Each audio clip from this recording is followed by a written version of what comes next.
Hello students, this is AJ Yadav from MPIC Rudhauli Basti. बच्चों, आज का हमारा वीडियो 10वीं कक्षा में पढ़ने वाले विद्यार्थियों के लिए पोएम का दूसरा पाठ द सम ऑफ लाइफ, जीवन का उद्देश्य हम आपको पढ़ाने जा रहे हैं। इसके पहले हमने आपको इस पाठ का मीनिंग पिछले वीडियो में लिखवा दिया है। आप लोग उसे पढ़ भी लिए होंगे, उसे याद भी कर लिए होंगे। अब उस याद किए हुए शब्दार्थ के सहारे हम लोग इस पाठ की व्याख्या करने जा रहे हैं, इस पाठ को हिंदी में समझने जा रहे हैं। आइए देखें, सम ऑफ लाइफ, जीवन का उद्देश्य। बच्चों, इस पाठ में हमें ये बताया गया है कि हमें यह जो मानव जीवन मिला है उसका उद्देश्य क्या है, उसका लक्ष्य क्या है, उसका टारगेट क्या है। आप तमाम लोगों से पूछेंगे तो हर व्यक्ति अपने अपने तरीके से बताएगा कि उसका जीवन क्या है, उसके जीवन का उद्देश्य क्या है, उसका लक्ष्य क्या है।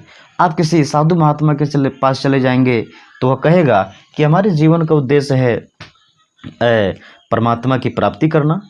आप किसी विद्वान पुरुष के पास जाएंगे तो उसका मतलब होगा हमारे जीवन का उद्देश्य है अच्छे अच्छे वैज्ञानिक आविष्कार करना या अच्छे अच्छे विद्वता को प्राप्त करना, ये हमारे जीवन का उद्देश्य है।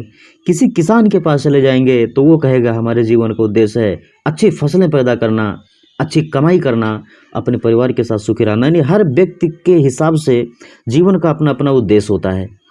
इस पाठ में कुछ अलग ही बताया गया कि आखिर हमें जो मानव जीवन मिला है वो किस लिए मिला है, हमारे जीवन का क्या उद्देश्य है और हमें क्या नहीं करना चाहिए और क्या करना चाहिए। इस सारी बातों को जानने के लिए आइए इस पाठ को पढ़ते हैं। The lesson is the psalm of life, PSALM, इसको साम पढ़ा जाएगा, not psalam. It is psalm of life, जीवन का उद्देश्य, जीवन का भजन। तो आइए HW लॉन्गफेलो के द्वारा लिखित यह सुंदर सा बहुत ही ज्ञानवर्धक पाठ है सम ऑफ लाइफ पढ़ने के बाद हम लोग कुछ ज्ञान प्राप्त करें।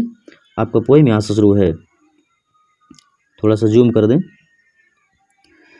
The life is real, life is earnest. आपको दिख रहा होगा, life is real, life is earnest and the grave is not its goal. Dust thou art to dust returnest is not spoken of the soul. First stanza में कवि कहना चाहता है जीवन वास्तविक है।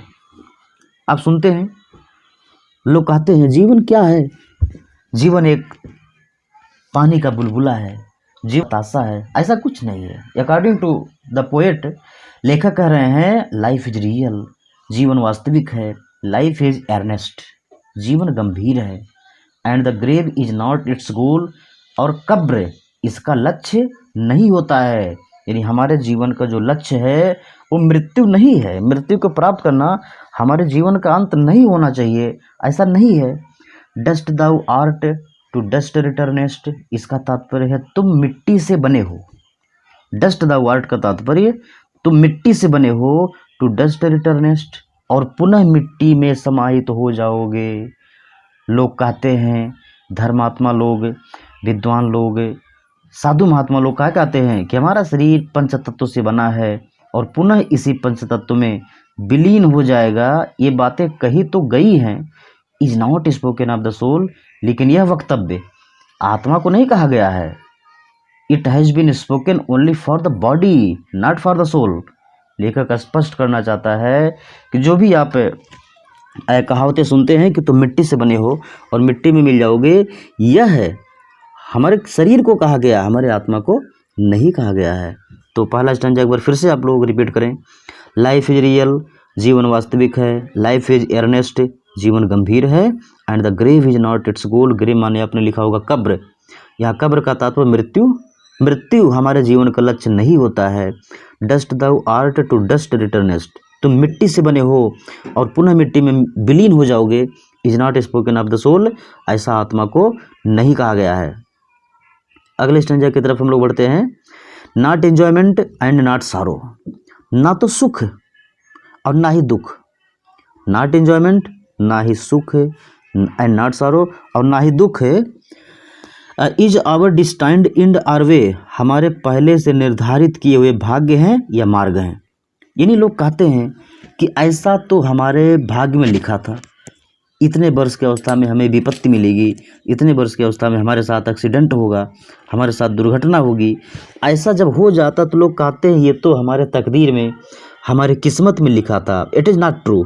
लेखक कह रहा है ना ही सुख ना ही दुख हमारे पहले से लिखे हुए भाग्य होते हैं, हमें हमारे पहले से निर्धारित भाग्य ऐसा कुछ नहीं लिखा गया है, ना ही हमारे रास्ते होते हैं।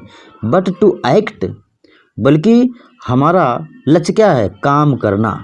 बट टू एक्ट, लेकिन हमें ऐसा काम करना है दैट ईच टुमारो, कि हर आने वाले दिन फाइंड्स अस, अपने आप को पाएं फर्दर देन टुडे, आज की अपेक्षा और आगे। अंतिम दो लाइन फिर से देखें।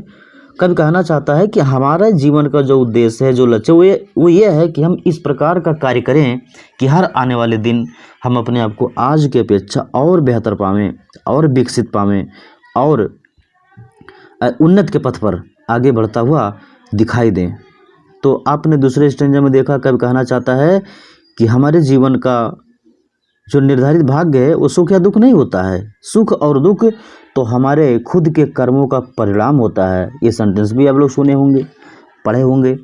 तो यहाँ लेखक कह रहा है कि सुख या दुख हम लोग खुद अपने हाथों से बनाते हैं, ये हमारे पहले से लिखे हुए भाग्य नहीं होते हैं, बल्कि हमें सिर्फ ऐसा काम करना चाहिए जो हमें आने वाले दिन में आज की अपेक्षा और विकास के पथ पर ले जाए। यही हमारे जीवन का लक्ष्य होना चाहिए। आई होप आप दो स्टेंजा समझ गए होंगे। Now let us read the third stanza. In the world's broad field of battle, in the bivouac of life, be not like dumb driven cattle, be a hero in the strife.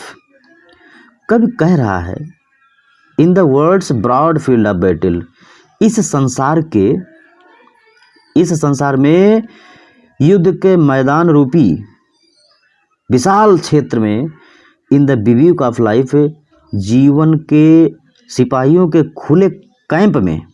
फिर से देखें, इन दो लाइनों में कवि संसार की तुलना एक युद्ध भूमि से कर रहा है। बहुत विशाल युद्ध भूमि, यह संसार एक विशाल युद्ध भूमि है, और इसमें हमारा जीवन एक सिपाहियों का अस्थायी कैंप है, अस्थायी डेरा है। यानी अस्थायी का तात्पर्य कोई सुरक्षा की व्यवस्था नहीं है, कहीं से भी बम आ सकता है, कहीं से भी गोली आ सकती है, और हमारे सैनिक मर सकते हैं। तो इस विशाल युद्ध के मैदान रूपी संसार में जीवन रूपी सिपाहियों के खुले कैंप में, बी नॉट लाइक डम्ब। अब आपने दो लाइनों में पढ़ा कि संसार एक विशाल युद्ध का मैदान है, हमारा जीवन क्या है, सिपाहियों का खुला हुआ कैंप, असुरक्षित कैंप, जिसकी कोई सुरक्षा नहीं है। तो ऐसी अवस्था में बी नॉट लाइक डम्ब, गूंगे मत बनो। बी नॉट लाइक डम्ब का तात्पर्य गूंगे मत बनो, मूक मत बनो। ड्राइवन कैटल, नियंत्रित पशु मत बनो। भेड़ बकरियों की तरह नियंत्रण में आपको लाया जा सके, ऐसे व्यक्ति ना बनो। Be a hero in the strife, बल्कि इस संघर्ष में एक नायक बनो, एक वीर बनो, एक योद्धा बनो। कितने सुंदर शब्दों में कवि संदेश दे रहा है। यह संसार एक विशाल युद्ध का मैदान है, हमारा जीवन सिपाहियों का एक अस्थायी खुला हुआ कैंप है। विव्यूक माने होता है temporary camp of soldiers without protection, यानी सिपाहियों का खुला हुआ कैंप जिसकी कोई सुरक्षा नहीं होती है। तो इस सिपाहियों के खुले हुए कैंप रूपी जीवन में बी नॉट लाइक डम्ब, गूंगे की तरह मत बनो। ड्राइवन कैटल, नियंत्रित पशु की तरह मत बनो। Be a hero in the strife, बल्कि इस संघर्ष में एक नायक की तरह उभरो, एक वीर की तरह काम करो, एक योद्धा की तरह काम करो। तो कितने अच्छे संदेश यहाँ दिए गए हैं, और सही भी है। इस संसार में अगर आप बहुत सीधे बनेंगे, बहुत सावधान रहेंगे, तो कहीं ना कहीं आपको नुकसान होना तय है। इसलिए हमें अत्याचार को ना बर्दाश्त करते हुए हीरो की तरह, साहसी व्यक्ति की तरह काम करना चाहिए, तो ही हम सफलता की ओर बढ़ सकते हैं। अंतिम स्टेज में कब हमको प्रेरित कर रहा है, कह रहा है let us then be up and doing. तो चलिए आइए उठ जाइए और काम में लग जाइए। Let us then be up and doing, आओ उठ करके तब काम में हम लोग लग जाएं। With a heart for any fate, एक ऐसे हृदय के साथ जो किसी भी भाग्य का सामना कर सके, अर्थात एक स्ट्रांग मूड के साथ, एक स्ट्रांग विल के साथ, एक स्ट्रांग डिजायर के साथ हम लोग अपने काम को करना शुरू कर दें। स्टिल अचीविंग, हमेशा प्राप्त करते हुए, स्टिल परसुइंग हमेशा पीछा करते हुए, learn to labour and to wait हमें परिश्रम करना सीखना होगा और इंतज़ार करना सीखना होगा। यानी अंतिम पैसेज में, अंतिम स्टेंजा में कब हम लोगों को संदेश देना चाहता है कि हमें तुरंत उठ करके काम में व्यस्त हो जाना चाहिए, अपने आप को काम में इंगेज कर लेना चाहिए और हमारे पास एक ऐसा स्ट्रांग हार्ट होना चाहिए जो किसी भी मुसीबत, किसी भी कठिनाई का सामना करने के लिए बखूबी तैयार हो। और हमें हमेशा अपने लक्ष्यों का पीछा करना चाहिए, अपने लक्ष्यों का पीछा करना चाहिए, उनको प्राप्त करना चाहिए और परिश्रम करने के साथ साथ हमें प्रतीक्षा भी करनी चाहिए, क्योंकि प्रतीक्षा अगर धैर्यपूर्वक करेंगे तो फल भी अच्छा ही मिलेगा। जल्दबाजी में कोई फल अच्छा नहीं मिलता है। तो आपको जीवन का उद्देश्य समझ में आ गया होगा। क्या शानदार पोएम रहा है the psalm of life, H.W. Longfellow के द्वारा लिखित। तो इस पाठ को आपने चारों स्टेंजा पढ़ लिया। चारों स्टेंजा पढ़ने के बाद आप इसको अपने हिसाब से फिर से पढ़िएगा और जहाँ कहीं दिक्कत होगी आप हमसे बेहिचक संपर्क करिएगा। अगले वीडियो में हम आपको इस पाठ का सेंट्रल आइडिया और इसके कॉम्प्रिहेंसिव पैसेज, कॉम्प्रिहेंसिव स्टेंजाज को हल करवाएंगे। तब तक आप अगले पाठ की मीनिंग तैयार करें, इस पाठ को रीड करें, दोहरावें, रिपीट करें। और बहुत बहुत धन्यवाद।